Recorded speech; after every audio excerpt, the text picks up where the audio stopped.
Okay, we've been warned. Extreme walking. Are we going in? Yeah. Let's do it. Risk your life.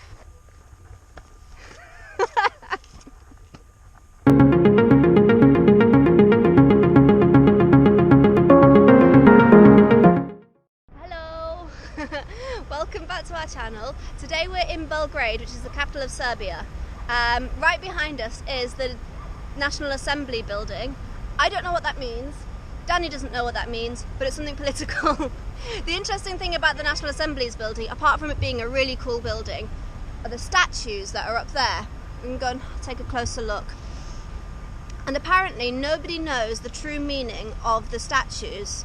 Here we go.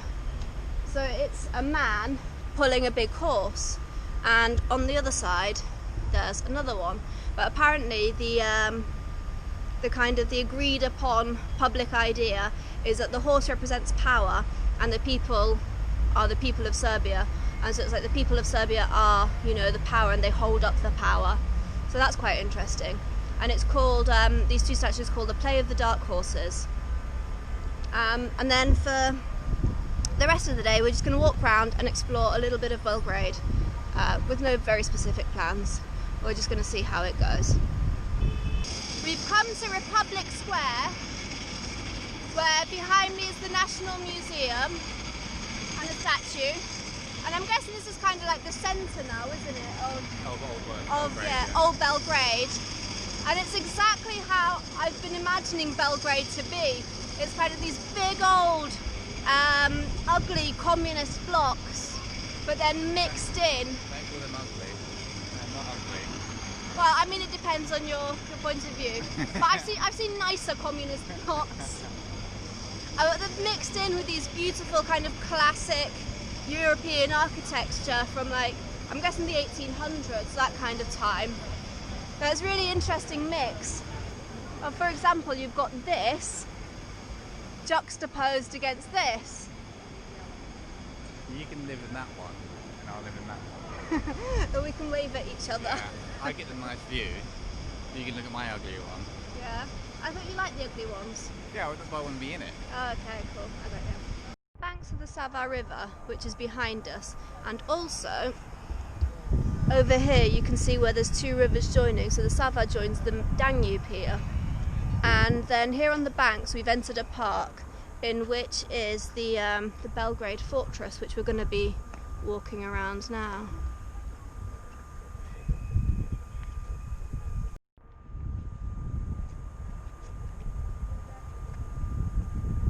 Into kind of within the inner walls of the fortress now.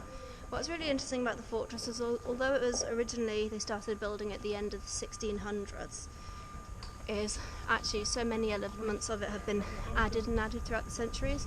So not very much from in and around the fortress is dated from around the same time as each other.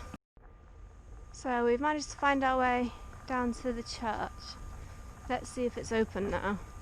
The church is called Ružicka Church, which means Little Rose Church, and it's got a really interesting history. The inside of it's kind of like a lot of churches you see around here, but what's interesting is that the church, before it was used as a church, was actually a gunpowder magazine. This is where the fortress and the people in charge used to keep their gunpowder.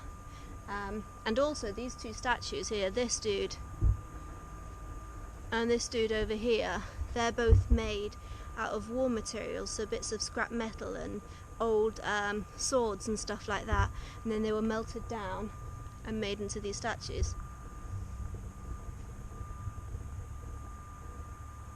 Come down the steps that are behind me, and we've come down to this little chapel here, and the whole chapel is surrounded by mosaics, and inside the chapel as well are mosaics. I'm not sure if I'm allowed to film in there, and there's a lot of people, so I'll leave it right now. But what's interesting is it was built on a spring that was said to be performing miracles, and so now in the church when you go in, we saw a little old lady like filling up plastic bottles full of holy water for people to come and donate and get. So here we go, here's one of the mosaics on the outside, but the one on the inside are very pretty, and there's lots of water imagery. So their big claim is having this holy water.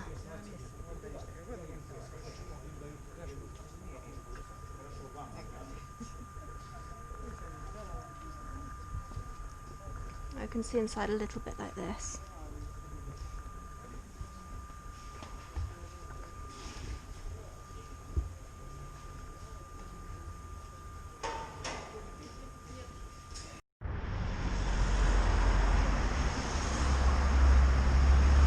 We're coming back via this building here, which I'm going to show you.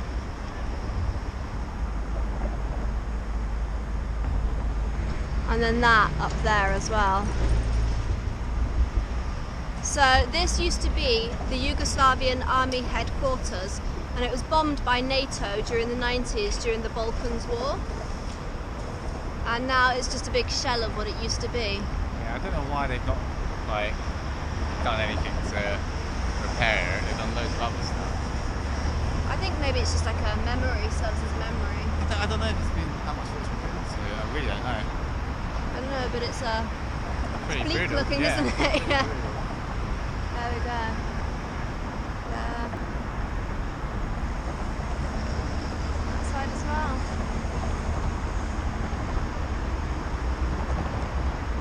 It's our second day in Belgrade, and it's really trying to rain today. So we'll see how much we get to see.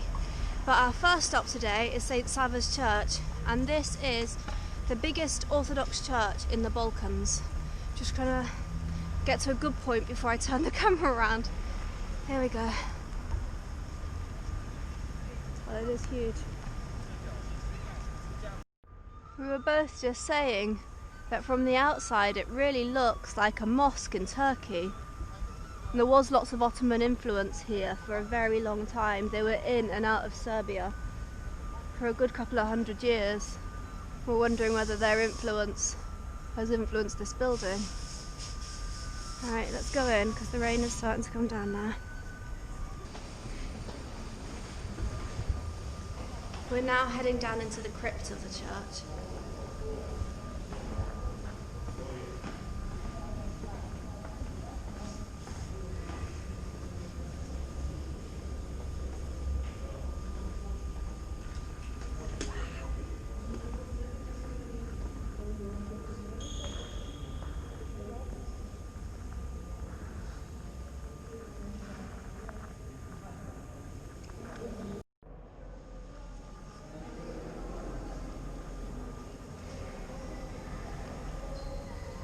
This morning we've come to Mount Avala, just outside of Belgrade, and Mount Avala apparently only just fulfills the requirements to become a mountain, so it's probably going to feel like a big hill. We're going to go up here. There's a few different interesting things to see, like the grave of the unknown soldier and also Mount Avala Tower, which is a television tower at the top. So we're going to go for a bit of a hike and have a look around.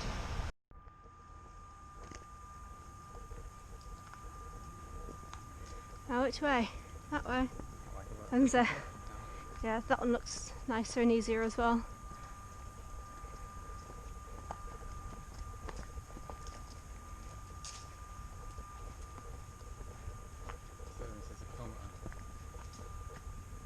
We've made it to the top already, so it's been actually a really short walk, although steep enough to make you break a sweat. We thought we'd see more people coming up, but we were the only ones on that path, so maybe there's an alternative route as well. There we go, now we can see the tower up here.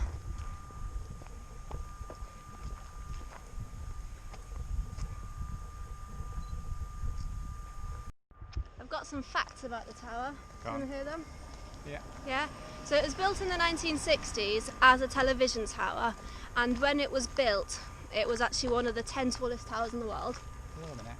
And then in 1999 it was bombed by NATO because they wanted to wipe out all the television signals in the Yugoslavia, and then it was rebuilt 5 years later, and it's an exact replica of what it was previously, except for that it's 2 meters taller. I have that NATO.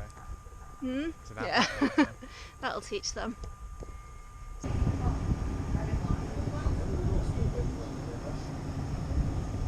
So that's Belgrade over there. We've come out of the TV tower now, and we're going to make our way to one of the monuments. that's here. There's two. There's one to the unknown soldier, and there's one to the Soviet soldiers who fought against fascism. But I'm not sure which one we're heading towards. We saw it out of the big binoculars at the top, so we're kind of making our way in that direction and then seeing what it is when we get there.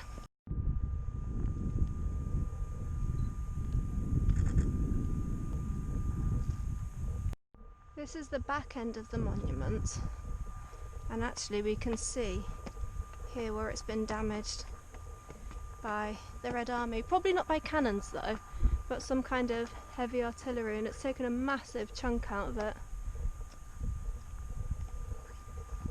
Just there. And then here at the top we've got these big peepholes.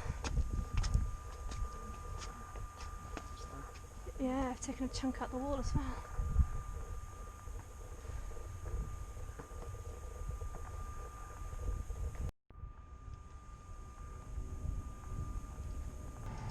So that's it, we're all done in Belgrade. We've had a pretty full 5 days here.